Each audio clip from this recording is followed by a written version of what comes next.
کتنے عظیم ہیں حسین کہ جن کے ساتھ کی نسبتیں آسمان میں نظر آتی ہے، زمین میں نظر آتی ہے، یعنی خانہ کعبہ میں نظر آتی ہے. جس کا نام اتنا لاجواب ہو تو ان کی ذات کتنی لاجواب ہوگی. اس امام حسین کا کوئی جواب نہیں. مولا یا عمر فاروق اعظم نے مصطفیٰ جان رحمت کے روضے پر کہا تھا کہ آپ نے جو بات مجھ سے راستے میں کہی تھی، بس میں امام حسین میں بیٹھ کر کے اپنے گناہوں میں تخفیف کر لے اور کچھ دینی باتیں جان کر کے اپنے معلومات میں اضافہ کر لے، اپنے سینوں کے زنگ کو دور کر لے. نہیں تو آدھی رات تک وہی لوگ لیفٹ اور رائٹ کرتے ہیں جس کو صرف جلسے کو دیکھنا ہے اور مشاہدہ کرنا ہے، اور قیمتی لوگ رات کے اس پہر بیٹھ جاتے ہیں. آپ اگر بیٹھ گئے ہیں تو ادھر جگہ ہے خالی، جانے والے حضرات جا چکے ہیں. آپ اگر سامنے میں آ کے پیچھے والی جگہ کو پور کر لیں تو تھوڑی دیر دین کی باتیں آپ تک پہنچ جائے، سرکار امام حسین کی باتیں آپ تک پہنچ جائے. اس کی قربانی کا کیا مقصد ہے، اس سے ہمیں کیا ملتا ہے، کربلا کا پیغام کیا ہے، اس کی روشنی نے کیسے ایک جہاں کو منور کیا ہے. یہ ساری باتیں تھوڑی دیر میں آپ کے سامنے میں رکھنے کی کوشش کروں گا. بے فضلہ تعالی آپ کا یہ جلسہ کامیاب چل رہا ہے. آپ نے مجھ سے پیشتر مداح رسول دانش رضا حبیبی سے بہت اچھے لب و لہجے میں سماعت کیا.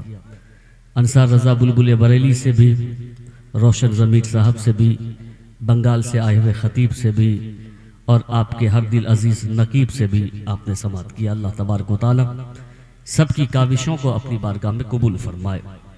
اسٹیج پر آپ دیکھ رہے ہیں کہ عمر رسیدہ بزرگ عالم دین حضرت مولانا ہارون صاحب قبلہ، جس کی عمر ہے کہ وہ اس وقت چاہے تو آرام فرمائے، لیکن دین کا درد، مسلک کا درد، مذہب کا درد ہے کہ وہ بیٹھے ہوئے ہیں. اللہ ان کی سرپرستی کو قبول فرمائے اور دیگر تمام علماء کی موجودگی کو اللہ قبول فرمائے. سارے لوگ دین کی محبت میں بیٹھتے ہیں. یہ علماء کا احسان ہے کہ ہمارا عقیدہ آج مضبوط ہے. یہ علماء کا احسان ہے کہ آج ہمارے ایمان میں جو روشنی ہمارے ایمان کی ہے وہ جگمگا رہی ہے. یہ علماء کا احسان. آج ہمارے گھروں میں بزرگوں کی محبتیں، گھروں میں 11ویں شریف کا پروگرام، گھروں میں چھٹی شریف کا پروگرام، گھروں میں عرس رضوی، عرس مخدومی اور جشن غریب نواز کا پروگرام، یوم ولادت کا پروگرام، ذکر شہدائے کربلا کا پروگرام. یہ کس کی وجہ سے ہے؟ نہ کسی حاکم کی وجہ سے ہے، نہ کسی زمیندار کی وجہ سے ہے، نہ کسی رئیس زادے کی وجہ سے ہے. اسی عالم دین کے دم قدم سے، جس کو حضور نے اپنا وارث بتایا، اپنا نائب بتایا ہے، اسی کے دم قدم سے ہے. اللہ تبارک و تعالی اس محنت کو اپنی بارگاہ میں قبول فرمائے. اللہ جس سے پیار فرماتا ہے اسے دنیا کی دولت نہیں بلکہ آخرت کی دولت سے نوازتا ہے. سرکار امام علی مقام کی قربانی کو لوگ کہاں سمجھ پا رہے ہیں؟ 90% لوگ ان کی قربانی کو سمجھ ہی نہیں پا رہے ہیں. آج محرم شریف کے اس مبارک دنوں میں وہ کس کام میں مشغول ہیں؟ وہ کہاں امام علی مقام کی قربانی کو سمجھ پا رہے ہیں؟ نہیں تو اگر وہ سمجھتے کہ فلسفہ کربلا کیا ہے، اس سے آواز ہم کو کیا ملتی ہے، اس سے پیغام ہم کو کیا ملتا ہے، نواز رسول جس کے مقام کا کوئی اندازہ نہیں لگا سکتا ہے. سب سے بڑی بات تو آپ یہ جان لیں کہ وہ نواز رسول ہے، وہ اولاد رسول ہے. یہ کم منصب نہیں ہے، یہ سب سے بڑا منصب ہے. اور کس رسول کے نواسہ ہیں؟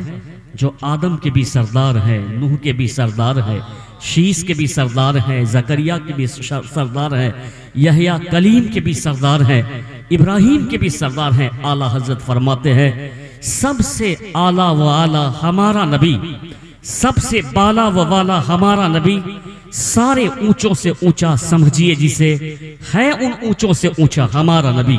یعنی اس نبی محترم، اس سردار انبیاء کے نواسے کا نام امام حسین رضی اللہ تعالیٰ عنہ ہے، امام حسن رضی اللہ تعالیٰ عنہ ہے.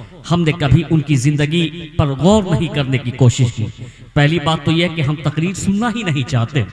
جمعہ میں دیکھیں تو لوگ اس وقت مسجد میں پہنچتے ہیں جب کہ امام یعنی مصلی امامت پہ کھڑا ہو جائے، اب تکبیر دی جائے، فوراً امام کھڑا ہو اور 2 رکعت نماز پڑھ لینا ہے، بس لوگ دیکھ لے کہ ہم جمعہ پڑھنے کے لیے آئے، اور نہ پہلے سنت پڑھنی ہے نہ بعد میں کوئی سنت پڑھنی ہے، اور نہ اس کے بعد ہم کو واعظ و نصیحت سننا ہے، جبکہ آیا ہے کہ جمعہ کا خطاب یعنی سننا چاہیے، بلکہ اس کو شرط قرار دیا گیا ہے، اذا فات الشرط فات المشروط، اگر وہ جمعہ میں اگر وہ خطبہ نہیں دیا جائے تو نماز ہی نہیں ہوگی۔ وہ خطبہ کیوں دیا جاتا ہے؟ وہ خطبہ کو شرط قرار دیا گیا ہے، اس خطبے میں ہدایت کی بات کی جاتی، اس خطبے میں یعنی بندوں کو سنورنے کی بات کی جاتی، اس خطبے میں دین کی بات کی جاتی تاکہ وہ خطبہ سنا جائے، اس خطبے کو سننے کے بعد دل روشن ہوتا ہے، دماغ روشن ہوتا ہے۔ آج لوگ کہتے ہیں کہ ہمارے یہاں عالم چلا کر کے گفتگو کرتے ہیں، یہ کس نے بگاڑا؟ آپ نے بگاڑنے کی کوشش کیا ہے، آپ سنجیدگی سے کچھ سننا ہی نہیں چاہتے، مہذب انداز میں کچھ قبول ہی کرنا نہیں چاہتے، اچھے انداز میں اگر آپ تک قرآن اور حدیث پہنچایا جائے آپ اس کو نہیں سماعت کرنا چاہتے ہیں، فوراً 5 منٹ بیٹھے اور اٹھ کے چلے گئے، گرجنا شروع کر دے، برسنا شروع کر دے، بے سر پیر کی بات کرنا شروع کر دے، یعنی یہاں کی بات وہاں ملانا شروع کر دے، کہتے بہت اچھا خطیب ہے، جلسہ جما دیا۔ آپ پاکستان میں دیکھیے ثاقب رضا مصطفی کی گفتگو کیسے سنجیدگی کے ساتھ ہوتی ہے، آپ دیکھیں پیر اجمل کی گفتگو کیسے سنجیدگی کے ساتھ ہوتی ہے، اس لیے ہوتی ہے کہ لوگ سنجیدگی سے سننا چاہتے ہیں، لوگ ان کو موقع دیتے ہیں، لوگ ان کو سنتے ہیں غور سے، تب کوئی بندہ بیٹھ کر کے سلیقے سے دین کی بات کرنا چاہتا ہے، دین کی بات لوگوں تک پہنچانا چاہتا ہے۔ اور آپ ہی کہتے ہیں کہ یہ لوگ جلسے میں آ کر کے چلاتے ہیں، کٹنگ کر کے ویڈیو ڈالا جاتا ہے، یہ ماحول کس نے دیا ہے؟ آپ نے یہ ماحول دیا ہے، اس لیے سنجیدہ بنیے، سنجیدگی سے کچھ باتوں کو سننا سیکھیے کہ سامنے والا دین کی بات لے کر ہم تک پہنچا ہے، نبی کی بات محبت سے سننی چاہیے، اللہ نے اس میں مٹھاس رکھی ہے، اللہ نے اس میں وہ سکون رکھا ہے، دل اچھا ہونا چاہیے۔ میں تو یہ کہتا ہوں کہ ساری لذتیں ایک طرف ہے، مصطفیٰ کی حدیث سے جو لذت ملتی ہے وہ ایک طرف ہے، قرآن کی تلاوت سے جو حلاوت ملتی ہے وہ ایک طرف ہے، نماز سے جو سکون ملتا ہے وہ ایک طرف ہے۔ قصور کہاں ہے؟ قصور نہ نماز کا ہے، قصور نہ تلاوت کا ہے، قصور نہ عبادت کا ہے۔ میں یہ کہنا چاہتا ہوں تاریخ میں جب ہم پڑھتے ہیں غوث اعظم کے تعلق سے کہ سرکار غوث اعظم نے 40 سال تک عشاء کی وضو سے فجر کی نماز ادا کی ہے، سرکار غوث اعظم نے 15 سال تک ایک قدم پہ کھڑے ہو کر کے قرآن کی تلاوت فرمائی ہے۔ یہی بات امام اعظم کے تعلق سے بھی آتا ہے کہ آپ نے 40 سال تک عشاء کی وضو سے فجر کی نماز ادا کی، لیکن آج ہم 5 وقت کی نماز کو ادا نہیں کر پاتے، اگر ادا کرتے ہیں تو تعدیل ارکان ہمارا چلا جاتا ہے، جلدی سے ہم کو یعنی تلاوت کرنی ہے، جلدی سے رکوع کرنا ہے۔ اہل علم کی توجہ چاہتا ہوں، میں کچھ پیغام اپنی قوم کو دینا چاہتا ہوں۔ 25 لوگ بیٹھیے اور دین کی بات سنیے، ہم کو دکانداری اور جلسے میں جھلوا اور بھیڑ سبھار سے کوئی مطلب نہیں ہے، صرف 25 لوگ بیٹھیے، یہ سوچئے کہ ہم کچھ سیکھنے کے لیے آئے ہیں، کچھ سننے کے لیے آئے ہیں۔ میں یہ کہنا چاہتا ہوں کہ جب میں ان کی زندگی کو پڑھتا ہوں کہ 15 سال یہ معمولی وقت نہیں ہے، ایک قدم پہ کھڑے ہو کر کے قرآن کی تلاوت کرنا اور 40 سال تک عشاء کی وضو سے فجر کی نماز ادا کرنا، یہاں 5 وقت کی نماز میں عالم ہوتا ہے کہ جلدی سے سجدہ کرنا، جلدی سے رکوع کرنا، جلدی سے تحیات پڑھنا، جلدی سے درود پڑھنا، اور فوری طور پہ تسبیح 2-4 پڑھ کر کے دعا کر کے بھاگ جانا، دل نہیں لگتا ہے۔ کیوں؟ اس لیے کہ دل کہاں سے لگے گا؟ دل ہم نے کہیں اور دے رکھا ہے، دل کہاں سے لگے گا؟ میں یہ کہنا چاہتا ہوں کہ وہ نماز میں سکون اللہ نے رکھا ہے، تلاوت میں اللہ نے حلاوت رکھی ہے، اللہ تبارک و تعالیٰ نے عبادت میں مزہ رکھا ہے، لیکن یہ قصور کس کا ہے؟ یہ قصور تو ہمارے دل کا ہے۔ اس کی مثال ہم اپنے گھر میں دیکھتے ہیں، گھر میں آپ بناتے ہیں کبھی قورمہ، لوگ شوق سے کھاتا ہے، بریانی شوق سے لوگ کھاتے ہیں، اچھا کھانا لوگ شوق سے کھاتا ہے، لیکن بخار ہو جائے، بخار ہونے کے بعد آپ ان کو بریانی دے دیں، اس کو کہاں مزہ ملتا ہے؟ آپ قورمہ دے دیں، اس کو کہاں مزہ ملتا ہے؟ آپ اس کو کہتا ہوں کہ مٹر پنیر دے دیں، کہاں مزہ ملتا ہے؟ کیا بریانی کا قصور ہے؟ نہیں۔ کیا قورمے کا قصور ہے؟ نہیں. کیا مٹر پنیر کا قصور ہے؟ نہیں. جیسے ہی یہ تو ان کی طبیعت کا قصور ہے. اس کو اگر ایک ڈاکٹر پاراسیٹامول دیتا ہے، جیسے ہی وہ اس پاراسیٹامول کو کھاتا ہے فوراً اس کی طبیعت ٹھیک ہو جاتی ہے. اب قورمہ میں بھی مزہ ملتا ہے، اب بریانی میں بھی مزہ ملتا ہے، اب اس کو مٹر پنیر میں بھی مزہ ملتا ہے. تو یہ قصور کھانے کا نہیں، یہ ان کی طبیعت کا قصور ہے. تو ہمارا دل بیمار ہو چکا ہے. جس دن ہمارا دل زندہ ہوگا تلاوت میں بھی مزہ ملے گا، عبادت میں بھی مزہ ملے گا، نماز میں بھی مزہ ملے گا. عبادت ہوتی چلی جائے گی، روح کو غذا ملتی چلی جائے گی. جس دن ہمارا دل زندہ ہو جائے گا تو قصور ہمارے دل کا ہے کہ ہم تلاوت کو نہیں سن پاتے ہیں، ہم عبادت میں دل نہیں لگا پاتے ہیں، ہم ذکر و اذکار میں دل نہیں لگا پاتے ہیں. اس سے چند لوگ ہیں تو آپ بیٹھ جائیں. آج امام حسین کی چند باتیں میں رکھنا چاہتا ہوں. امام پاک کا کوئی جواب نہیں، جس کی محبت میں یہاں کے جوانوں نے برون مجلس پاک کا انعقاد فرمایا ہے. اس کے نانا سلطان زمانہ ہے، اس کے نانا یعنی نبیوں کے سردار ہیں. اس کے نانا کو اللہ نے کونین کا مالک و مختار بنا کر کے بھیجا ہے. حضور کی وہ حدیث بہت مشہور ہے. سرکار کہتے ہیں حسین منی و انا من الحسین، میں حسین سے ہوں اور حسین مجھ سے ہے. اس حدیث کا کیا مطلب ہے؟ حضور یہ کہتے ہیں کہ حسین اس قدر مجھ سے قریب ہے کہ میں حسین سے ہوں اور حسین مجھ سے ہے. اس کا مطلب یہ ہوتا ہے کہ حسین کی محبت مصطفیٰ جان رحمت کی محبت ہے، حسین کی عقیدت مصطفیٰ جان رحمت کی عقیدت ہے، حسین سے لگاؤ مصطفیٰ جان رحمت سے لگاؤ ہے، حسین سے پیار یہ مصطفیٰ ہی سے پیار ہے. حسین کا ذکر کرنا مصطفیٰ کا ذکر کرنا ہے، حسین کا تذکرہ کرنا مصطفیٰ جان رحمت کا تذکرہ کرنا ہے. یعنی صحابہ اکرام نے نبی کی محبت کو جب حسین سے دیکھا، حسن سے دیکھا، تو اس نے امام حسن سے محبت کرنا شروع کر دی. یعنی فاروق اعظم رضی اللہ تعالیٰ عنہ جس کے عمل کو آپ دیکھیے کہ انہوں نے کس قدر امام حسین سے محبت فرمائی ہے.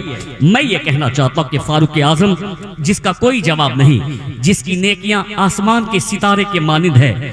حضرت عائشہ رضی اللہ تعالی عنہا نے پوچھا تھا یا رسول اللہ کوئی ایسا شخص ہوتا جس کی نیکیاں آسمان کے ستارے کے مانند ہوتی؟ حضور مسکراتے ہوئے کہتے ہیں کہ عمر کی نیکی آسمان کے ستارے کے مانند ہے. وہ فاروق اعظم جس کی نیکی آسمان کے ستارے کے مانند. اور حضور نے فرمایا کہ اس سے انسان اور جنات کے شیطان بھاگا کرتے ہیں. فاروق اعظم کا ایک دبدبا تھا، روم اور ایران کو آپ نے فتح کر دیا. آج بھی یورپ کا دانشور کہتا ہے کہ ایک عمر نے آدھی دنیا میں اسلام کی سلطنت کو نافذ کر دیا، اور اگر دوسرا عمر مل گیا ہوتا تو پوری دنیا پہ اسلام کی سلطنت نافذ ہو گئی ہوتی. یہ آج بھی یعنی یورپ کا دانشور کہتا ہے. اس فاروق اعظم کی محبت کو دیکھے امام حسین سے، امام حسن سے ان کی محبت کو دیکھا. کیوں کہ صحابہ نے نبی کی محبت کو مسجد نبوی میں امام حسن سے دیکھا ہے، صحابہ نے نبی کی محبت کو امام حسین سے دیکھا ہے. اس لیے ان کو معلوم ہے کہ ان کا مقام کیا ہے. فاروق اعظم کے بیٹے امام حسین رضی اللہ تعالیٰ عنہ دونوں آپس میں کھیل رہے تھے. یہ باتیں میں تھوڑی سی کر دوں تاکہ آپ کا دل اس طرف آ جائے. دونوں کھیل رہے تھے. بچوں کی عادت ہوتی ہے آپس میں کھیلنا، پھر آپس میں ناراض ہو جانا، پھر آپس میں ایک دوسرے کو منانا، پھر آپس میں روٹھ جانا. دونوں میں کھیلتے کھیلتے کسی بات پہ تکرار ہو گئی تو امام حسین نے یہ کہا تھا کہ تم میرے غلام ہو اور تیرے باپ فاروق اعظم میرے نانا مصطفیٰ جان رحمت کا غلام ہے. فاروق اعظم کا مقام کیا ہے؟ دوسرے خلیفہ ہیں آپ، اور آپ کی نیکی کتنی ہے؟ آسمان کے ستارے کے برابر. آپ نے بیت المقدس کو فتح کیا جس کو مسجد اقصیٰ کہا جاتا ہے. آپ نے ایران اور روم کو فتح کر ڈالا. اور آج بھی یورپ کا دانشور کہتا ہے کہ ایک دوسرا عمر ملتا تو اسلام کی سلطنت پوری دنیا پہ نافذ ہو جاتی. اس کے بیٹے سے امام حسین نے کیا کہا کہ تم میرے غلام ہو اور تیرے باپ میرے نانا مصطفیٰ کا غلام ہے. اتنا کہنا تھا کہ بچہ تھا اور دوڑ کر کے اپنے والد گرامی کے پاس آئے. جب ان کے والد نے چہرہ اترا ہوا اپنے بیٹے کا دیکھا تو کہا کہ کیوں تیرا چہرہ اترا ہوا ہے؟ اس نے یہ کہا کہ آج حسین نے مجھ سے ایک ایسی بات کہہ دی ہے جس کی وجہ سے میرا چہرہ اتر گیا. فاروق اعظم کہتے ہیں کہ کیا کہا حسین نے؟ حسین یہ کہتا ہے کہ میں اس کا غلام غلام ہوں۔ یہ آپ اسی امام عالی مقام کی محبت میں بیٹھے ہیں۔ یاد رکھنا، جہاں بیٹے کی محبت کام نہیں آئے گی وہاں رسول اعظم کے بیٹے کی محبت کام آئے گی۔ جہاں دنیا کی محبت کام نہیں آئے گی وہاں رسول پاک کی محبت کام آئے گی۔ اتنا کہنا تھا فاروق اعظم، جس کی نماز بھی لاجواب ہے، جن کی عبادت بھی لاجواب ہے، جن کا تقوی بھی لاجواب ہے۔ اپنے وقت کا کوئی ولی ادنا صحابی کے مقام پر نہیں پہنچ سکتا ہے تو وہ صحابیوں میں ممتاز ہے فاروق اعظم، صحابیوں میں ممتاز ہے صدیق اکبر، صحابیوں میں ممتاز ہے عثمان غنی، صحابیوں میں ممتاز ہے مولا علی۔ جب اپنے وقت کا غوث اعظم ادنا صحابی کے مقام پہ نہیں پہنچ سکتا تو ان کے مقام کا کیا مطلب ہوگا؟ ان کے مقام تک کون پہنچ سکتا ہے؟ لیکن دیکھیں کہ نواز رسول کا مقام کیا ہے۔ جیسے اس نے یہ کہا کہ وہ مجھ سے کہتا ہے کہ میں ان کا غلام ہوں اور آپ ان کے نانا مصطفیٰ کریم کا غلام ہے۔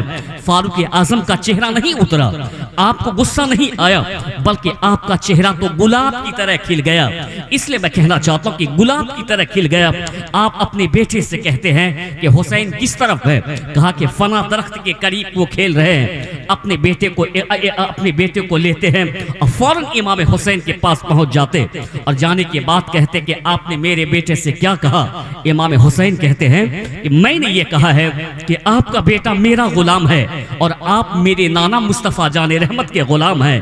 اتنا سننا تھا، امام حسین کو دوسری طرف آپ اٹھا لیتے، ایک طرف اپنے بیٹے کو اٹھاتے اور کہتے ہیں کہ چلیے روضے نبی کی طرف۔ مصطفیٰ کے روضے پہ آئے، آنے کے بعد کہا کہ آپ وہی بات یہاں کہیے جو آپ نے مجھ سے راستے میں کہا تھا۔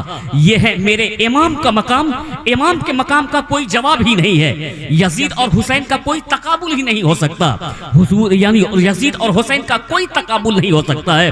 یزید کے آپ چہرے کو دیکھیں تو اس کا چہرہ ایسا ہے کہ کالا چہرہ ہے یزید کا، ان کا اخلاق ان سے زیادہ کالا، وہ بدنما یعنی ان کا کردار اس سے زیادہ کالا۔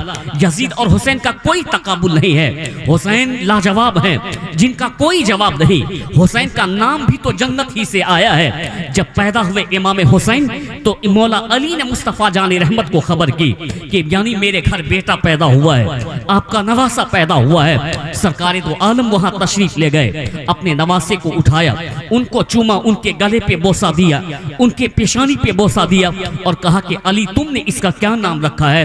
مولا علی نے کہا کہ حضور آپ کے رہتے ہوئے غلام کیسے اس کا نام رکھ سکتا ہے؟ سرکار مسکراتے ہیں، کہتے کہ میں ان کا نام نہیں رکھ سکتا، اللہ ان کا نام رکھے گا۔ جس امام کا نام رب نے رکھا ہو، جبریل نازل ہوتے کہتے ان کا نام شبیر رکھیے۔ جس کو عربی میں حسین کہا جاتا ہے تو امام حسن کا نام اللہ نے رکھا ہے، امام حسین کا نام اللہ نے رکھا ہے۔ جس کا نام اللہ نے رکھا ہے اس کے مقام کا اندازہ کون لگا سکتا ہے؟ جس کا اخلاق لاجواب، جن کا کردار لاجواب، جس شہزادے نے 25 مرتبہ پیدل حج کر کے دکھایا ہے، یعنی سواری موجود رہتے ہوئے پیدل حج کرنا، گھوڑے موجود رہتے ہوئے پیدل حج کرنا، کئی مرتبہ اپنا مال راہ خدا میں آپ نے قربان فرما دیا، اپنے لیے کبھی بھی شہزادوں نے بدلہ نہیں لیا ہے۔ امام حسن رضی اللہ تعالیٰ عنہ مکۃ مدینہ پاک میں ہے، اس وقت جیسے ہی مروان حاکم بنا مدینے کا، وہ منبر پہ کھڑے ہو کے خبیث مولا علی کو برا بھلا کہتا تھا، لیکن امام حسن نے کبھی بھی اپنے باپ کی صفائی میں اس کے دفاع کے لیے ان کو کچھ نہیں کہا، وہ برا بھلا کہتا تھا، آپ صبر کرتے تھے، آپ صبر سے کام لیتے تھے، یہ نبی کے شہزادے ہیں۔ ایک دفعہ مروان نے یعنی ناک صاف کرتے وقت اپنا داہنا ہاتھ استعمال کیا تو شہزادے رسول نے فوراً ان کو ٹوک کر کے کہا کہ مروان تم کو تو اتنا بھی سلیقہ نہیں کہ داہنے ہاتھ سے کیا کرنا چاہیے، اب بائیں ہاتھ سے کیا کرنا چاہیے۔ شریعت کے خلاف جب دیکھا ہے تب شہزادے رسول نے ان کو ٹوکنے کا کام کیا۔ جس کا نام جنت سے آیا ہو، جس کا نام رب نے رکھا ہو، جس کا نام یعنی اللہ تعالیٰ نے رکھا ہو، اس کا کیا جواب ہو سکتا ہے؟ میں یہ کہنا چاہتا ہوں کہ امام حسن رضی اللہ تعالیٰ عنہ کے نام کو آپ دیکھیے، جب نام میں اتنی حکمت چھپی ہوئی ہے، جب نام اتنا خوبصورت ہے تو ذات کتنی بابرکت ہوگی۔ جب میں حسن کو دیکھتا ہوں تو حسن میں 3 حروف کو میں پاتا ہوں، ایک ہا ہے، ایک سین ہے، ایک نو ہے۔ جب میں حسین کو دیکھتا ہوں اس میں 4 حرف کو میں پاتا ہوں، ایک ہا کو، ایک سین اور ایک یا، ایک نون کو پاتا ہوں۔ آپ ان حروف کو یاد رکھیں، حسن میں 3 حرف ہیں اور حسین میں 4 حرف ہیں۔ ان 3 اور 4 کو جب ملایا جاتا ہے تو اس کے عدد 7 بنتے ہیں۔ اس 7 کا کنیکشن تو اس طریقے سے جڑا ہوا ہے، اس 7 کو دیکھیے، اور جب میری نظر آسمان کی طرف جاتی ہے تو میں آسمان کو 7 پاتا ہوں۔ جب میری نظر زمین کی طرف جاتی ہے میں زمین کو 7 پاتا ہوں۔ جب میری نظر خانہ کعبہ کی طواف کی طرف جاتی ہے تو میں خانہ کعبہ کے چکر کو 7 پاتا ہوں۔ جب یعنی صفا اور مروہ کے درمیان سعی کو میں دیکھتا ہوں تو اس کو 7 پاتا ہوں۔ ہفتے کے دن کو میں 7 پاتا ہوں، قرآن کی منزل کو 7 پاتا ہوں۔ کتنے عظیم ہیں حسین کہ جن کے 7 کی نسبتیں آسمان میں نظر آتی ہے، زمین میں نظر آتی ہے، یعنی خانہ کعبہ میں نظر آتی ہے۔ جس کا نام اتنا لاجواب ہو تو ان کی ذات کتنی لاجواب ہوگی، اس امام حسین کا کوئی جواب نہیں۔ مولا یا عمر فاروق اعظم نے مصطفیٰ جان رحمت کے روضے پر کہا تھا کہ آپ نے جو بات مجھ سے راستے میں کہی تھی کہ میرا بیٹا آپ کا غلام ہے اور میں آپ کے نانا مصطفیٰ جان رحمت کا غلام ہوں، اتنی بات آپ روضے نبی پہ کہہ دیجئے۔ شہزادے رسول نے کہا کہ سچ میں نے کہا تھا کہ یہ جو آپ کا لڑکا ہے وہ میرا غلام ہے اور آپ میرے نانا مصطفیٰ جان رحمت کے غلام ہیں۔ رات کے اس پہر میں امام حسین کی محبت میں بیٹھنے والے ان باتوں کو اپنے دل کی تختی پہ آپ لکھ کر کے جائیے۔ اتنا کہنا تھا۔ فاروق اعظم جس کے نماز اور تقوی و طہارت کا کوئی جواب نہیں، وہ کھڑے ہو کے رونے لگے۔ کہا سرکار میں نے اس لیے آپ کی بارگاہ میں امام آپ کے نواسے سے یہ بات کہلوائی تاکہ آپ گواہ ہو جائیں۔ میدان قیامت میں جب نفسی نفسی کا عالم ہوگا، اللہ اس دن ہر ایک سے پوچھے گا کہ یہ جوانی دی تھی تم نے اس کو کس کام میں لگایا، یہ مال دیا تھا تم نے اس کو کس کام میں لگایا، یہ سرمایہ دیا تھا تم نے اس کو کس کام میں لگایا۔ جب میرا رب مجھ سے پوچھے گا کہ عمر تم کو میں نے حاکم بنایا تھا تو تم میرے لیے دنیا سے کیا لائے ہو، تو اس وقت میں یہی کہوں گا کہ اے اللہ میں دنیا سے اس حال میں آیا ہوں کہ میرا بیٹا حسین کا غلام ہے اور میں تیرے محبوب مصطفیٰ کا غلام بن کر کے آیا ہوں۔ یہ میں دلیل اپنے رب کے سامنے میں رکھوں گا۔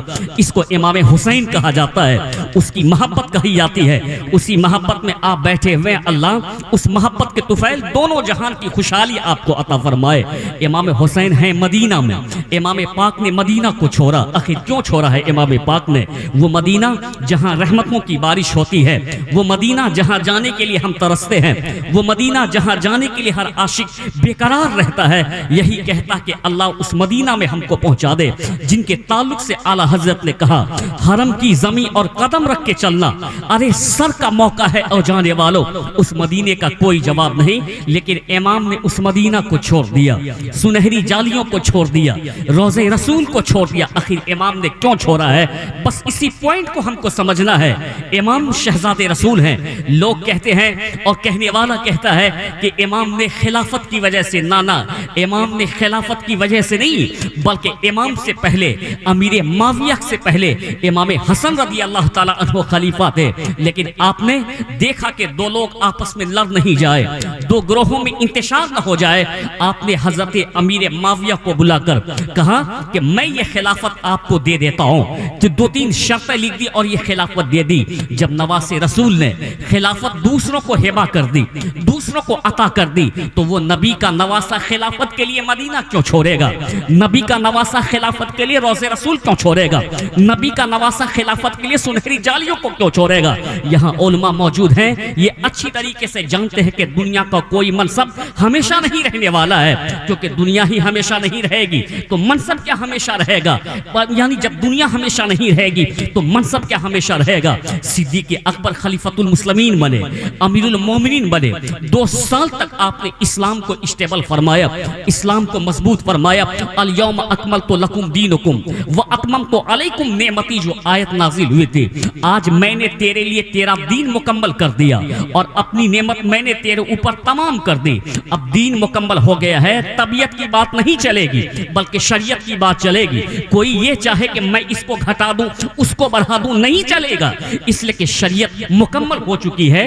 جو اللہ اس کے رسول کا فرمان ہے وہ چلے گا، اس کے علاوہ کچھ نہیں چلے گا۔ کوئی کہے کہ اپنے دل کو لبھانے کے لیے ہم تھوڑا گا لیتے ہیں بجا لیتے، نہیں چلے گی طبیعت کی بات، شریعت کی بات چلے گی۔ کوئی کہے گا اپنا دل بہلانے کے لیے ہم تھوڑی شراب نوشی کر لیتے، طبیعت کی بات نہیں چلے گی، شریعت کی بات چلے گی۔ تو صدیق اکبر نے 2 سال تک اس قرآن کی آیت کو اپنی نگاہوں کے سامنے میں رکھ کر کے اسلام کو اسٹیبل فرمایا، مضبوط فرمایا۔ اور آپ کے وقت میں کچھ لوگوں نے کہا تھا ہم زکوٰۃ نہیں دیں گے، تو حضرت فاروق اعظم نے کہا تھا کہ ذرا مصلحت سے کام لیجئے تاکہ دوسرے دشمن فائدہ نہ اٹھا لے۔ تو صدیق اکبر نے کہا تھا کہ اللہ اس کے رسول کے مرضی کے خلاف کوئی کام نہیں ہوگا، زکوٰۃ اگر نہیں دے گا تو ہم جنگ کریں گے ان سے، یہاں تک کہ ایک رسی بھی زکوٰۃ کی ان کے پاس ہو تو ہم ان سے لے لیں گے، طبیعت کی بات نہیں چلے گی۔ تو صدیق اکبر نے یعنی شریعت پہ عمل کر کے اسلام کو اسٹیبل فرمایا۔ آپ کا وصال ہو گیا، آپ کے وصال کے بعد فاروق اعظم خلیفہ بنے، خلیفہ بننے کے بعد آپ نے شریعت کی بات کی، الیوم اکملت لکم دینکم واتممت علیکم نعمتی، آج میں نے تیرے لیے تیرا دین مکمل کر دیا اور میں نے تیرے اوپر اپنی نعمت کو تمام کر دی۔ تو فاروق اعظم نے شریعت کی بات کی، مضبوطی سے اسلام کو پھیلانے کا کام کیا، طبیعت کی بات نہیں، شریعت مکمل ہو چکی ہے، شریعت کی بات۔ آپ کی شہادت کے بعد عثمان غنی یعنی امیر المومنین بنے، شریعت کی بات، شریعت کو نافذ کیا۔ آپ کی شہادت کے بعد مولا علی بنے خلیفہ، شریعت کی بات، شریعت کو نافذ کیا۔ آپ کی شہادت کے بعد امام حسن نے شریعت کی بات کی، یعنی امیر معاویہ نے شریعت کی بات کی۔ لیکن یزید جب آیا تو شریعت کی بات نہیں، طبیعت کی بات کرنا چاہتا ہے، یزید طبیعت کی بات کرنا چاہتا ہے اور میرے امام سے چاہتا ہے کہ میں امام حسین سے یعنی اس طبیعت والی باتوں پر اب ان کا سمرتن میں لے لوں۔ میں یہ کہنا چاہتا ہوں کہ یزید کی وہ دیکھیں جو کہ شراب کا عادی تھا، جو کہ جوا کا عادی تھا، جو کہ گانے اور بجانے کا شوقین تھا، یعنی وہ طبیعت کو ملانا چاہتا تھا شریعت میں۔ اب یہ بتائیں کہ جو آدمی شراب پیتا ہو آپ ان کو اپنی مسجد کا امام بنائیں گے؟ ہر آدمی کہے گا کہ شراب پینے والا مسجد کا امام کیسے بن سکتا ہے؟ تو جب شراب پینے والا مسجد کا امام نہیں بن سکتا ہے تو امت کا امام وہ کیسے ہو سکتا ہے؟ امیر المومنین وہ کیسے ہو سکتا ہے؟ خلیفۃ المسلمین وہ کیسے ہو سکتا ہے؟ جب ایک مسجد کا امام شراب پینے والا نہیں تو مومنوں کا امام کیسے ہو سکتا ہے؟ مومنوں کا نگراں کیسے ہو سکتا ہے؟ مومنوں کا حاکم کیسے ہو سکتا ہے؟ مومنوں کا امیر کیسے ہو سکتا ہے؟ یہی بات تھی جس کی وجہ سے امام حسین رضی اللہ تعالیٰ عنہ نے دیکھا کہ یزید مدینہ میں مجھ کو پیغام بھیجتا ہے اور اپنے گورنر کو کہتا ہے کہ امام سے یعنی ہاتھ مانگو اور اس کے ہاتھ کو میرے ہاتھ پہ رکھوا دو، یعنی اس سے سمرتھن لو، اگر سمرتھن نہیں دیتا ہے تو پھر ان کے اوپر زیادتی کرو۔ میرے امام روضے رسول پر حاضر ہوئے ہیں، وہ مدینہ جس کا کوئی جواب نہیں ہے، مدینے کی مٹی کا جواب نہیں، وہاں کی دھول کا جواب نہیں تو مدینے کا کیا جواب ہوگا؟ یعنی میں یہ کہنا چاہتا ہوں کہ مٹی یعنی دھول کا کیا مطلب ہوتا ہے؟ دھول تو سڑک پہ رہتی ہے، دھول کا عالم یہ ہے کہ ہم چپل سے اس دھول کو رون دیتے ہیں، ہم اپنے جوتے سے اس دھول کو رون دیتے ہیں، ہاتھوں پہ دھول لگے تو لوگ اس کو صاف کرتے ہیں، چہرے پہ دھول لگے تو لوگ اس کو صاف کرتے ہیں، جسم پہ دھول لگے تو لوگ اس کو صاف کرتے ہیں، کپڑے پہ دھول لگے تو لوگ اس کو صاف کرتے ہیں۔ دھول کی کوئی حیثیت نہیں ہے، چپل سے دھول رون دی جاتی ہے، جوتے سے دھول رون دی جاتی ہے، ہاتھ میں لگے تو ہاتھ دھویا جاتا ہے، کپڑے میں لگے تو کپڑا دھویا جاتا ہے۔ آؤ میں مدینے کی دھول کی بات کرنا چاہتا ہوں جس کے تعلق سے حضور نے کہا غبار المدینہ تطفی من الجزام ان فیہا شفاء من کل داء، یعنی یہ مدینے کا غبار ہے۔ جب وہ یعنی یہ مدینے کا غبار ہے، دنیا کے غبار کو لوگ اپنے ہاتھوں سے دھل لیا کرتے ہیں لیکن مدینے کے غبار کو لوگ اپنی پیشانی سے لگاتے ہیں، اپنے جسموں سے لگاتے ہیں کہ اللہ نے اس غبار میں شفا رکھی ہے، اللہ نے اس بیماری میں یعنی شفا رکھ دی ہے۔ جب مدینے کی دھول کا یہ عالم ہے تو مدینے کے حسین کا کیا عالم ہوگا، مدینے کے حسن کا کیا عالم ہوگا؟ جب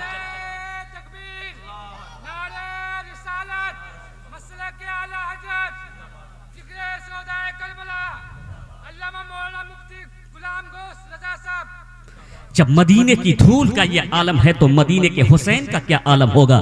اس لیے میں کہنا چاہتا ہوں اب امام حسین رضی اللہ تعالیٰ عنہ نے جس کے مقام اور منصب کا کوئی اندازہ نہیں لگا سکتا ہے، وہ روضے رسول پر حاضر ہوئے اور آپ جان رہے ہیں کہ مجھ کو مدینہ چھوڑنا ہے، کیونکہ ہم مدینہ نہیں چھوڑیں گے تو یزید زبردستی مجھ سے سمرتھن لینا چاہے گا۔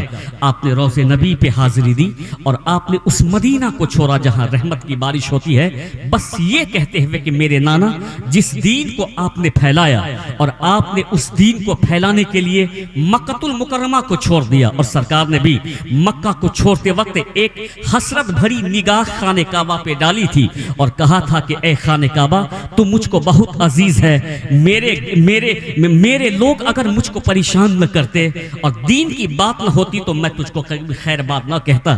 امام حسین رضی اللہ تعالیٰ عنہ اپنے نانا کے روضے انور پر اور وہاں آخری سلام پیش کرتے ہیں اور یہی کہتے ہوئے کہ جب نانا نے دین کو پھیلانے کے لیے یعنی مکہ چھوڑا ہے تو آج نواسہ اسی تاریخ کو دہرائے گا اور اپنے نانا کے اس گلشن کو بچانے کے لیے مدینہ چھوڑ دے گا، نانا کے اس گلشن کو آباد کرنے کے لیے مدینہ چھوڑ دے گا۔ میں یہ کہنا چاہتا ہوں کہ امام حسین رضی اللہ تعالیٰ عنہ نے مدینہ پاک کو چھوڑ دیا اور آپ مکہ المکرمہ میں آ گئے، وہیں آپ رہے، پھر کوفہ سے خط آنا شروع ہوا، یہ ساری چیزیں آپ سنتے رہتے ہیں امام حسین مکہ المکرمہ میں۔ اب پھر وہاں جب دیکھا کہ یہاں بھی یزیدی پہنچ رہے ہیں اور اس کا مطالبہ ہو رہا کہ حسین آپ اپنا ہاتھ میرے ہاتھ میں دے دیے، امام پاک کو سمجھ میں آ گیا کہ میں مدینہ میں تھا تو وہاں مطالبہ ہوا کہ ہاتھ اپنا مجھ کو دیجئے، میں مکہ آ گیا یہاں مطالبہ ہو رہا ہے کہ اپنا ہاتھ مجھ کو دیجئے، امام نے مکہ المکرمہ کو چھوڑ دیا۔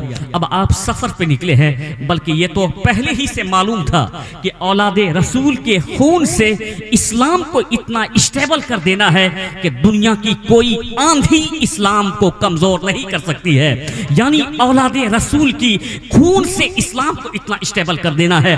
اور ہم دنیا میں تاریخیں دیکھتے ہیں کہ لوگوں نے اس وقت کہا تھا جس وقت ہلاکو خان اور چنگیز خان نے یعنی عراق کی سرزمین پر بغداد میں لوگوں کا قتل عام کیا اور اس کے سروں کے مینار بنا کر کے ہلاکو خان بیٹھ کر کے اوپر میں شراب پیتا تھا اور کہتا تھا کہ ہم نے اسلام کی جڑیں کاٹ دی، ہم نے اسلام کو کمزور کر دیا۔ دنیا نے اپنے ماتھے کی نظر سے دیکھا کہ ہلاکو کا بادل چھٹا، پھر اسلام آن بان شان کے ساتھ بڑھنا شروع ہو گیا، اور لوگوں نے دیکھا اسی ہندوستان میں 1857 کے ودروہ میں جس وقت ہمارے عالموں نے ملک کو آزاد کرانے کے لیے فتویٰ دیا تھا تو انگریزوں نے عالموں کو ظلم کا نشانہ بناتے ہوئے سولی پہ لٹکا دیا۔ دہلی کا کوئی درخت خالی نہیں تھا جس پہ مسلمانوں اور عالموں کو سولی پہ نہیں لٹکایا گیا ہو، تو لوگوں نے دیکھا کہ بے تحاشا عالموں کا قتل کیا گیا، بے تحاشا مسلمانوں کا خون بہایا گیا۔ سوچا کہ اسلام کمزور پڑ جائے گا، لیکن دنیا نے دیکھا کہ جیسے ہی یہ بادل چھٹے پھر اسلام آن بان شان کے ساتھ بڑھتا چلا گیا۔ اس لیے میں کہنا چاہتا ہوں کہ آج بھی کچھ ناپاک قسم کے لوگ سوچتے ہیں فلسطین دیکھ کر کے، سیریا دیکھ کر کے کہ اسلام کمزور پڑ جائے گا۔ میں ڈنکے کی چوٹ پہ کہتا ہوں کہ اسلام تو اسی دن مضبوط ہو گیا تھا جس دن شہزادے رسول نے کربلا میں اپنی شہادت پیش کر دی تھی، یعنی اسلام تو اسی دن مضبوط ہو گیا۔ نہ کوئی تاتاری اسلام کو کمزور کر سکتا ہے، نہ کوئی میں ہاف پینٹ والا اسلام کو کمزور کر سکتا ہے، نہ کوئی یہودی اسلام کو کمزور کر سکتا ہے، بلکہ اسلام تھا، اسلام ہے، اسلام رہے گا۔ اسلام کی گردن پہ حسین ابن علی کا احسان تھا، احسان ہے، احسان رہے گا۔ یعنی اسلام کمزور نہیں ہو سکتا ہے، بلکہ اسلام تو اسی دن مضبوط ہو گیا تھا جس دن شہزادے رسول نے اپنی شہادت پیش فرما دی۔ اب دنیا کی کوئی آندھی اسلام کو کمزور نہیں کر سکتی ہے۔ مسلمانوں کا قتل ہو سکتا ہے، اسلام کا قتل نہیں ہو سکتا۔ ہم نے دیکھا ہے کہ جو تلواریں مسلمانوں کو قتل کرتی ہیں وہی تلوار چلانے والا کلمہ پڑھ کر کے اسلام قبول کر لیتا ہے، یعنی جو لوگ اسلام مٹانے کی بات کرتے ہیں وہی کلمہ پڑھ کر کے دین مصطفیٰ کو اپنا لیتے ہیں۔ کیوں کہ اللہ نے حسنین کریمین کے ذریعے، اللہ نے اولاد رسول کے خون کے ذریعے اسلام کی درخت کو وہ مضبوطی عطا فرمائی ہے کہ قیامت تک اسلام کا درخت مضبوط رہے گا، ان کی شاخائیں یعنی ان کی شاخائیں پھیلی رہے گی۔ میں یہ کہنا چاہتا ہوں کہ امام حسین رضی اللہ تعالیٰ عنہ نے مدینہ پاک کو چھوڑ دیا، کیوں کہ یزید ہاتھ کا مطالبہ کر رہا تھا، آپ نے ہاتھ نہیں دیا، مدینہ کو چھوڑ دیا، مکہ المکرمہ میں آئے۔ یزید مطالبہ کرتا رہا کہ امام آپ اپنے ہاتھ کو دیجئے، لیکن امام نے ہاتھ نہیں دیا، مکہ کو امام نے چھوڑ دیا۔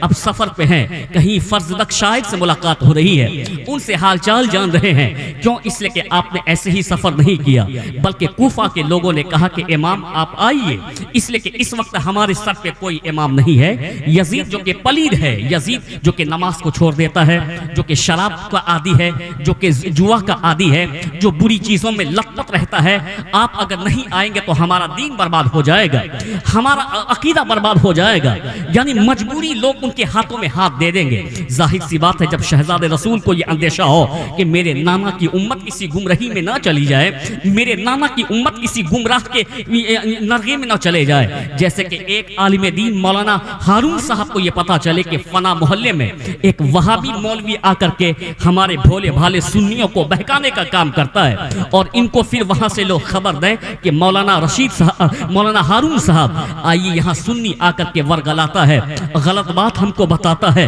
غوث اعظم سے دور کرتا ہے، غریب نواز سے دور کرتا ہے، نبی کی عظمت سے دور کرتا ہے، یہ فوراً یہاں سے اپنا سامان اٹھائیں گے اور فوراً وہاں جائیں گے تاکہ ان کا دفاع کیا جائے، نبی کی عظمت بتائی جائے، نبی کی رفت بتائی جائے، قرآن کا پیغام بتایا جائے، یہ فوراً وہاں جائیں گے، کیونکہ ان کو ڈر ہے کہ اگر ہم وہاں نہیں جائیں گے اللہ کے یہاں ہم کیا جواب دیں گے کہ جب تم کو میرے بندوں نے یاد کیا تو تم کو میں نے علم دیا تھا، تو تم نے اپنے علم کے ذریعے اس کو دین کیوں نہیں بتایا؟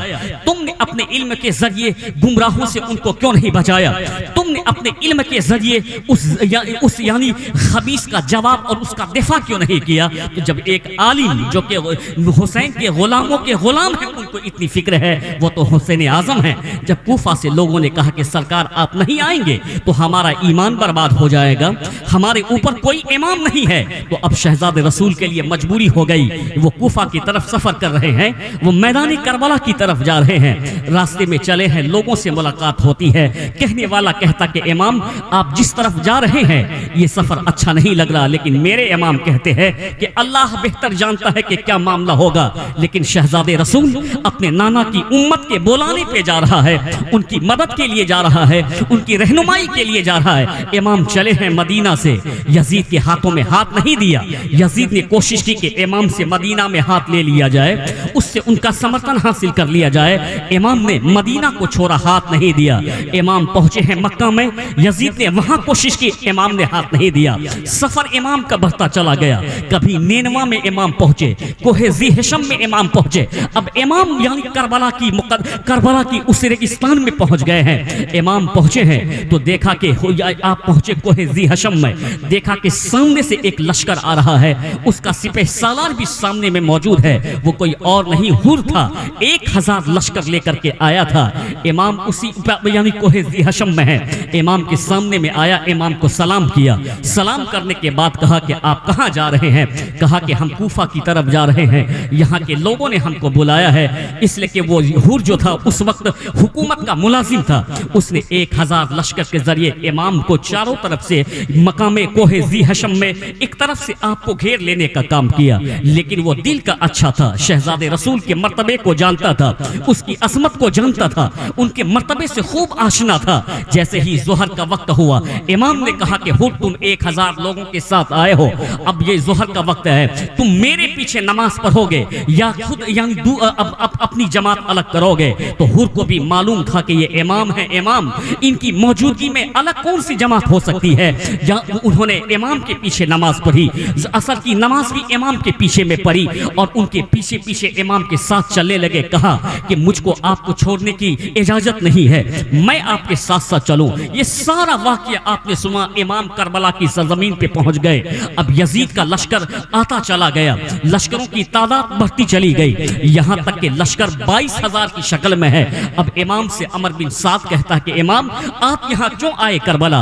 امام کہتے ہیں کہ آیا نہیں ہوں، بلایا گیا ہوں، مجھ کو خط دے کر کے بلایا گیا، اگر تجھ کو آنا ہی اگر ناگوار گزرا ہے تو چھوڑ دے، میں مدینہ واپس چلا جاتا ہوں، چھوڑ دے، میں یعنی ایسی جگہ چلا جاتا ہوں جہاں کسی سے ملاقات نہ ہو، یا تو یزید کے پاس لے کے چل، میں ان سے بات کرتا ہوں، میں ان سے اپنا معاملہ طے کرتا ہوں۔ یہ امام کا صبر دیکھیں، امام کے تحمل کو دیکھیں، امام کے بردباری کو دیکھیں، امام کی یعنی تحمل کو دیکھیں۔ دیکھیں، یہ ہے نبی کا نواسا اور ان کا بیٹا.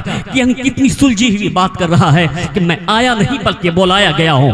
اگر آنا ناگوار گزرا ہے تو مجھ کو چھوڑ دے. لیکن ظالم کو تو دیکھیں، اس کا رویہ تو دیکھیں، وہ کہتا میں آپ کو نہیں چھوڑ سکتا، فقط یہ کہ آپ یزید کی بیعت کر لیں. امام کہتے ہیں کہ یزید کی بیعت کرنا ہوتی تو مدینہ کیوں چھوڑتا، مکہ کیوں چھوڑتا، یعنی میں نہر یعنی اس میدان میں کیوں آتا. ان لوگوں نے سوچا کہ امام کو ڈرایا جائے تو پانی بند کر دیا یزیدیوں نے 7 محرم الحرام کو، تاکہ امام نروس ہو جائے، امام ڈر جائے، امام قابو میں آ جائیں، امام اپنا ہاتھ ہمارے ہاتھ میں دے دیں. امام کہتے کہ پانی بند کیا تو کیا ہوا، لیکن میں ہاتھ تیرے ہاتھ میں نہیں دے سکتا ہوں. تو کہا کہ اگر ہاتھ نہیں دیں گے تو آپ سے جنگ کی جائے گی. ڈرایا گیا تاکہ امام نروس ہو جائے، آپ کے بیٹوں کو ذبح کر دیا جائے تاکہ امام اپنا ہاتھ دے دے. لیکن امام نے اپنا ہاتھ نہیں دیا. مدینہ امام نے چھوڑا ہے، ہاتھ اپنا نہیں دیا ہے. مکہ امام نے چھوڑا ہے، ہاتھ اپنا نہیں دیا ہے. کربلا میں امام آئے، ہاتھ اپنا نہیں دیا ہے. پانی بند ہے، امام نے ہاتھ نہیں دیا ہے. سارا ظلم و ستم یزید ڈھا رہا ہے، امام نے ہاتھ نہیں دیا. آج ہم سارے غلام اپنے سر کو اپنے امام کی چوکھٹ پر رکھ کر کے ان کی روحانیت کو آواز دیتے ہیں، امام ہاتھ آپ نے کیوں دیا؟ تو امام کی روحانیت ہم کو کہتی ہے کہ میرا ہاتھ تنہا میرا ہاتھ نہیں ہے، بلکہ مصطفیٰ کی امانت کا ہاتھ امام کا ہاتھ ہے. یعنی امام کا ہاتھ تنہا امام کا ہاتھ نہیں ہے، اس میں صدیق اکبر کی صداقت چھپی ہوئی ہے. حسین کا ہاتھ تنہا حسین کا ہاتھ نہیں ہے، فاروق کی عدالت چھپی ہوئی ہے. حسین کا ہاتھ تنہا حسین کا ہاتھ نہیں ہے، اس میں عثمان کی سخاوت چھپی ہوئی ہے. حسین کا ہاتھ تنہا حسین کا ہاتھ نہیں ہے، اس میں مولا کی شجاعت چھپی ہوئی ہے. حسن کا صبر چھپا ہوا ہے، امیر معاویہ کی کاوش چھپی ہوئی ہے. حسین اپنا ہاتھ جس میں کی صداقت ہو، جس میں عدالت ہو، جس میں سخاوت ہو، جس میں شجاعت ہو، جس میں امانت ہو، وہ ہاتھ یزید کے ہاتھ میں نہیں دیا جا سکتا. تو امام نے سارا کچھ لوٹا کر کے کربلا کی سرزمین پر اپنا ہاتھ نہیں بلکہ دین بچایا ہے. اللہ نے کربلا کی ریگستان سے امام کو اٹھایا ہے، شہرت کے آسمان پہ پہنچا دیا ہے. اس راز سے واقف ہیں زمانے والے، آج بھی زندہ ہے محمد کے گھرانے والے. مٹ گئے ہیں، مٹتے ہیں، مٹ جائیں گے، شبیر تیرا نام مٹانے والے.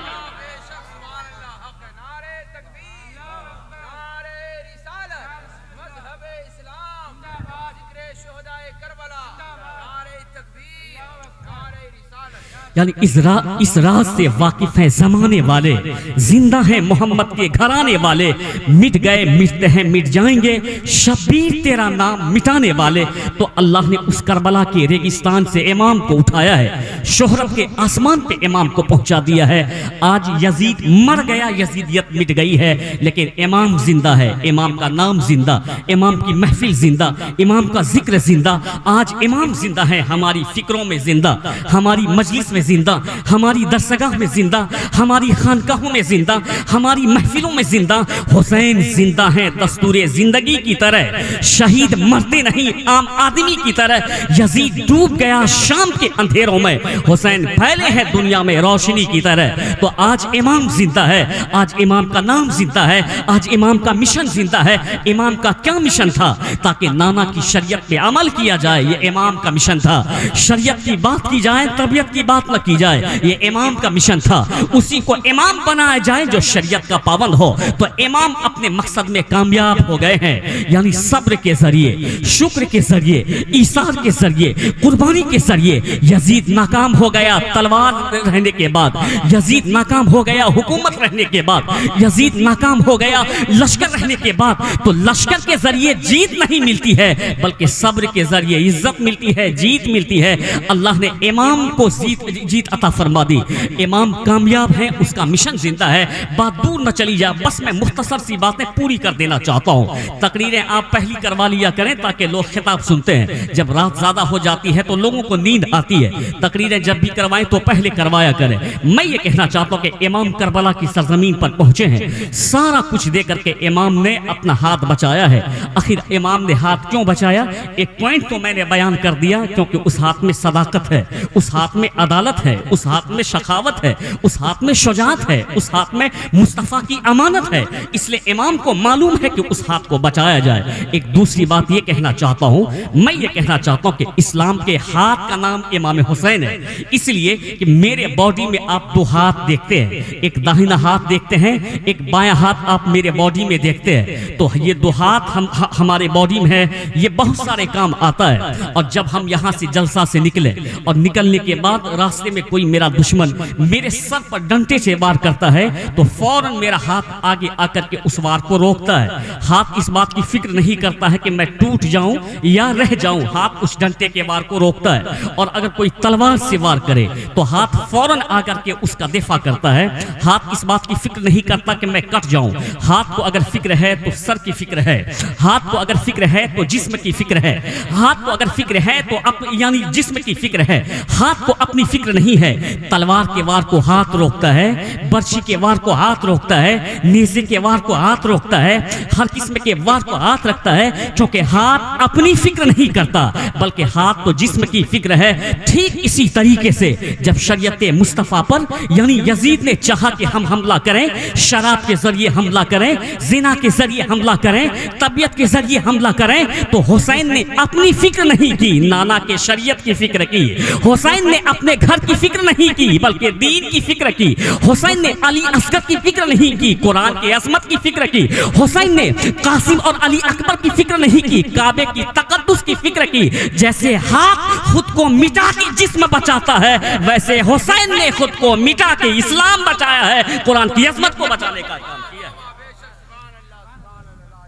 یعنی جیسے ہاتھ خود کو مٹا کر کے اپنا جسم بچاتا ہے، ایسے ہی حسین نے خود کو لٹا کر کے اسلام بچانے کا کام کیا ہے، شریعت بچانے کا کام کیا ہے، نانا کے دین کو بچانے کا کام کیا ہے۔ بس چلتے چلتے ایک پیغام میں آپ کو دینا چاہتا ہوں کہ کربلا سے جو پیغام ملتا ہے ہم اس پہ کہاں عمل کرتے ہیں۔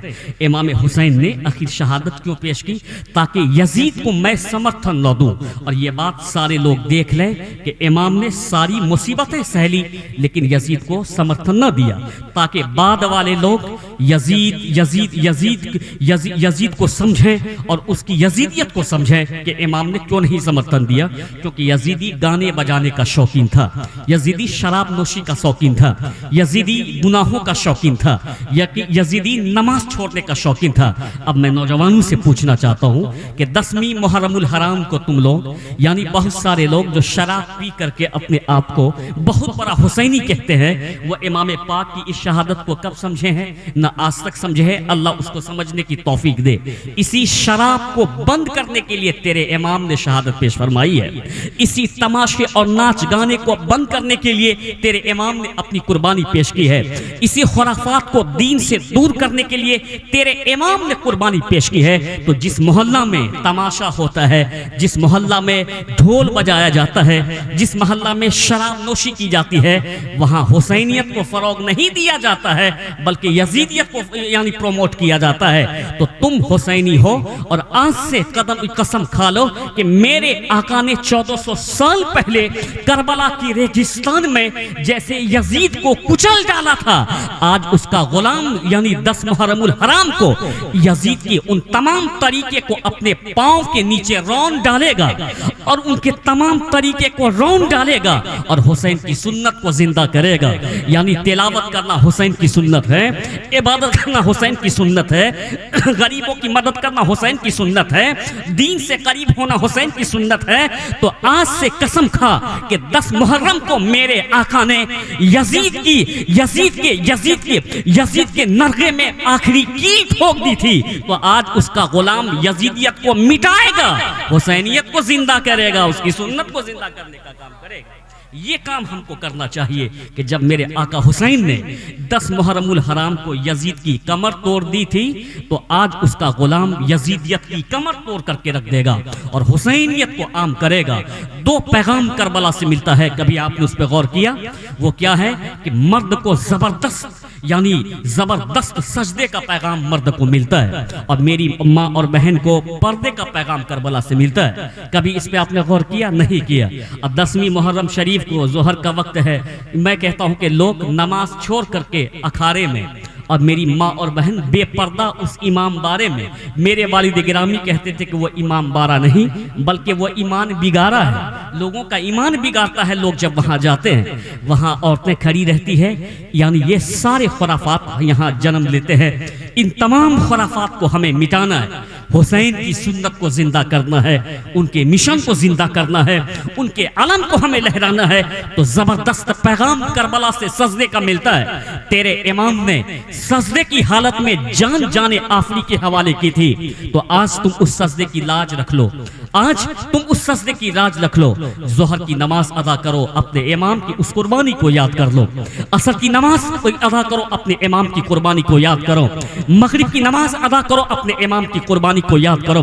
عشاء کی نماز ادا کرو، اپنے امام کی قربانی کو یاد کرو۔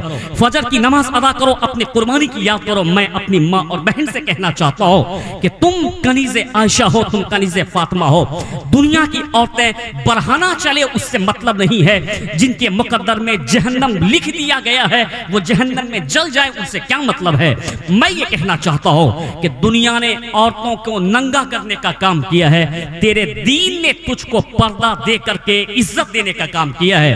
دنیا کا یہی مجاز ہے کہ عورتوں کو ننگی کر دیا جائے، اور دیکھتے ہیں کہ مال میں عورتوں کی ننگی تصویر لگائی جاتی ہے، دیکھتے بس اسٹینڈ میں عورتوں کو کی یعنی تصویریں لگائی جاتی ہے، چائے دکان پہ، مال میں۔ یہ دنیا کا ستم ہے کہ وہ عورتوں کو بے آبرو کرنا چاہتا ہے، لیکن تیرے مصطفیٰ جان رحمت نے عورتوں کو پردہ عطا کیا۔ کہا عورتیں بازارو نہیں بلکہ اپنے شوہر کے لیے ملکہ ہیں، گھر کی رانی ہے، یہ مصطفیٰ جان رحمت نے عطا کیا ہے۔ یعنی بازارو بنانا کام دنیا کا ہے، لیکن اسلام نے تم کو رانی بنانے کا کام کیا، اسلام نے تم کو گھر کی زینت بنانے کا کام کیا، اسلام نے تم کو گھر کی عزت بنانے کا کام کیا۔ یاد کیجئے کہ امام پاک کربلا میں شہید ہو گئے، اونو محمد شہید ہوئے، علی اکبر شہید ہوئے، عباس علمبردار شہید ہوئے، سارا کنبہ کربلا میں شہید ہو گیا۔ اب جب وہ لوٹا ہوا قافلہ شام کی طرف گیا ہے، ذرا اس نقطے کو غور سے سنیے کہ کربلا سے کیسے میری ماں اور بہن کو پردے کا پیغام ملتا ہے۔ اب وہ یعنی قافلہ نکلا ہے، یعنی یزید نے اس قافلے کو بلایا، امام کے سر کو لے کر کے وہ لوگ نکلتے ہیں، اور امام کے سر کو نیزے میں بلند کیا گیا ہے۔ ایک صحابی رسول حضرت سہل کہتے ہیں کہ ہم اس وقت دمشق گئے تھے، ملک شام گئے تھے، اور مجھ کو کچھ خریدنا تھا۔ ہم نے دیکھا کہ شہر میں باجا بج رہا ہے، لوگ گانے اور تماشے کر رہے ہیں، شہر کو سجایا جا رہا ہے اور دھوم دھام اور خوشیوں کا اعلان کیا جا رہا ہے۔ وہ صحابی کہتے ہیں کہ میں نے لوگوں سے پوچھا کہ کیا بات ہے، کہ شہر کو کیوں سجایا جا رہا ہے، شہر میں دھوم دھام کس بات کی ہے؟ تو کسی نے مجھ سے کہا نہیں معلوم کہ اہل عراق نے، اہل کوفہ نے حسین ابن علی کا سر یزید کے پاس بھیجا ہے، اسی لیے یزید نے یہ خوشی منانے کا آدیش، یہ گانا بجانے کا آدیش، یہ تماشا کرنے کا۔ نوجوانوں، یہ امام کی شہادت کے بعد یزیدیوں نے گانا بجایا تھا اور تاشے بجائے تھے، اور آج تم نے وہی کام کرنا شروع کیا۔ اللہ کی قسم اٹھا کے کہتا ہوں کہ ان تمام خرافات کو اپنے پاؤں کے نیچے میں رون ڈالو اور امام کی سنت کو زندہ کرو۔ صبر کا پیغام، ایثار کا پیغام، قربانی کا پیغام، عزم اور حوصلہ کا پیغام، عبادت کا پیغام جو کربلا سے ملتا ہے، یہ کربلا کی زمین ہم کو کہہ رہی ہے کہ باطل کے سامنے ہمیں نہیں ڈرنا ہے، باطل کے سامنے سرنڈر نہیں کرنا ہے، بلکہ اللہ ہمارا مددگار ہے، وہی ہمیں کامیاب کرنے والا ہے۔ حضرت سہل نے جب یہ بات سنی تو آنکھوں سے آنسو نکلنے لگے اور سوچنے لگے کہ کیا دن آ گیا کہ لوگ اپنے نبی کے نواسے کو شہید کرتے ہیں اور اس کی خوشیاں منائی جاتی ہے۔ آپ نے لوگوں سے پوچھا کہ امام کا سر کدھر سے آئے گا؟ لوگوں نے کہا کہ بابو الساعہ کی طرف سے۔ آپ اسی طرف دور گئے تو ایک جلوس آتا ہوا دیکھا۔ میری ماں اور بہن، اس کو کان کھول کے سننے کے کیسا زبردست پیغام کربلا سے عطا کرتا ہے۔ اللہ کی قسم کہتا ہوں کہ سجدے کی لاج امام نے کربلا میں رکھی ہے، پردے کی لاج حضرت زینب نے کربلا میں رکھی ہے، نبی کی شہزادی نے پردے کی لاج رکھی ہے۔ جب دیکھا کہ ایک جلوس آ رہا ہے اور ایک سر نیزے پہ بلند ہے، وہ صحابی قریب گئے تو دیکھا کہ یہ سر مصطفیٰ کے سر سے ملتا جلتا ہے۔ صحابی تھے، حضور کی زیارت کیا ہوا تھا، وہی صحابی ہوتا ہے جس نے حالت ایمان میں سرکار کی زیارت کی اور اسی عالم میں اس دنیا کو چھوڑ گئے۔ جب سر کو دیکھا تو سر مصطفیٰ کے سر سے ملتا جلتا تھا. جا کر کے آپ نے پوچھا کہ یہ کون؟ یہ سر مصطفیٰ کے سر سے ملتا ہے. آپ اس سر کو دیکھنے لگے تو رونے لگے. اسی قافلے میں سے کسی بچی نے ان سے کہا کہ لوگ ہماری اس بے بسی پر ہنستے ہیں اور آپ میری ان بے بسی پہ کیوں مسکراتے ہیں؟ وہ رونے لگے. کہا کہ آپ کون ہیں؟ اس نے کہا کہ میں سکینہ بنت حسین ہوں، میں حضرت حسین کی چھوٹی بیٹی سکینہ ہوں. کہا کہ میں آپ کے نانا کا خادم، ان کا غلام صحابی ہوں، میرا نام سہل ہے. کہا کہ آپ روتے ہیں؟ کہا کہ میں نواز رسول کے سر کو دیکھ کے روتا ہوں. اس نے کہا تھا کہ اگر کوئی خدمت ہو تو آپ مجھ کو کہیں، یہ غلام آپ کی خدمت کرے گا. حضرت سکینہ نے یہ نہیں کہا تھا کہ ہم کو مدینہ پہنچا دیجئے، ہم کو یہاں سے رہائی دلا دیجئے. حضرت سکینہ نے کہا تھا کہ آپ اگر کچھ کر سکتے ہیں میرے لیے تو یہ کیجئے کہ میرے بابا کے اس سر کو ہم سے دور کر دیجئے تاکہ پردے کا اہتمام ہو سکے. لوگ اس سر کی وجہ سے ہم کو دیکھتے ہیں اور ہماری طرف متوجہ ہوتے ہیں. تو اس صحابی نے 400 درہم دے کر کے امام عالی مقام کے سر کو آگے کیا. سارا کنبہ لٹانے کے بعد بھی آج سیدہ سکینہ کو پردے کا خیال ہے. تم اس کی کنیز ہو، تم کو پردے کا خیال نہیں. تیرے کس بیٹے کی موت ہوئی ہے؟ تیرا کون رشتہ دار شہید ہوا ہے؟ تیرا کون سا گھر جلا ہے؟ تیرا کون سا نقصان ہوا ہے؟ تو ہر وقت کا کھانا تم کھاتی ہو، ناشتہ تم کو اچھا ملتا ہے، دوپہر کا کھانا اور رات کا کھانا ملتا ہے، میک اپ کے سامان تو تیرے شوہر تم کو دیتے ہیں، ہر جوڑا تم کو عید اور بقرعید میں ملتا ہے. وہاں سکینہ کا پورا خاندان کربلا میں شہید ہوا ہے. سکینہ کو آج بھی فکر ہے تو پردے کی فکر ہے. اللہ کی قسم یہ پیغام ہماری اور ماں بہن کو سکینہ دیتی ہے کہ تم دنیا میں چاہے کتنی ہی مصیبت میں رہو تو پردے کا اہتمام کرنا. میرے امام نے کہا کہ جاتے جاتے سجدے کی حالت میں جانا. یہ امام نے کربلا سے ہم کو پیغام عطا کیا ہے.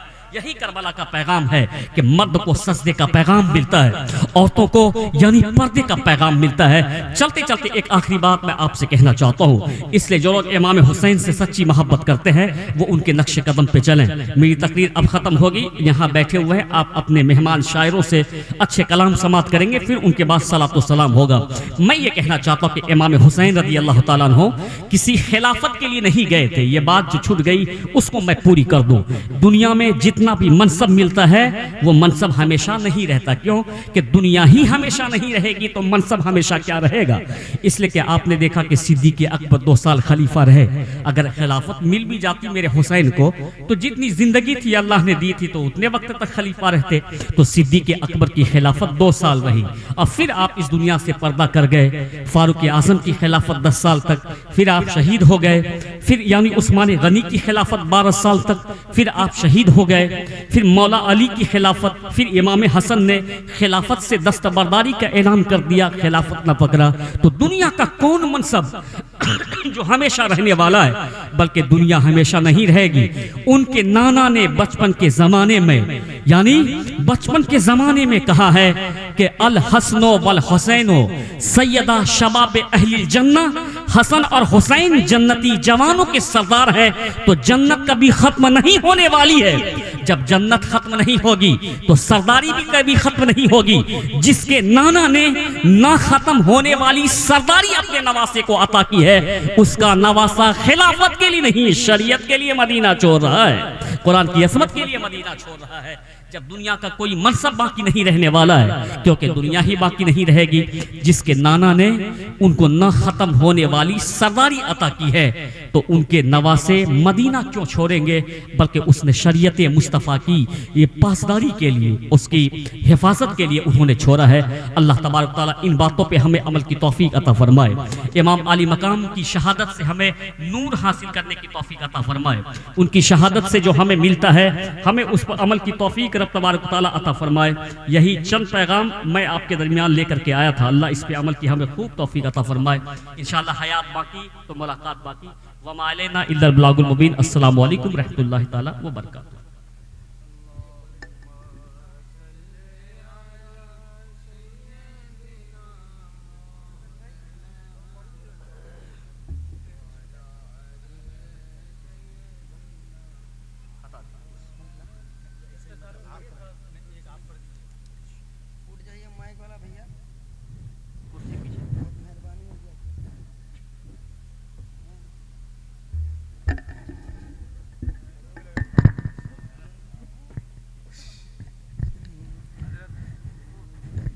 ہلو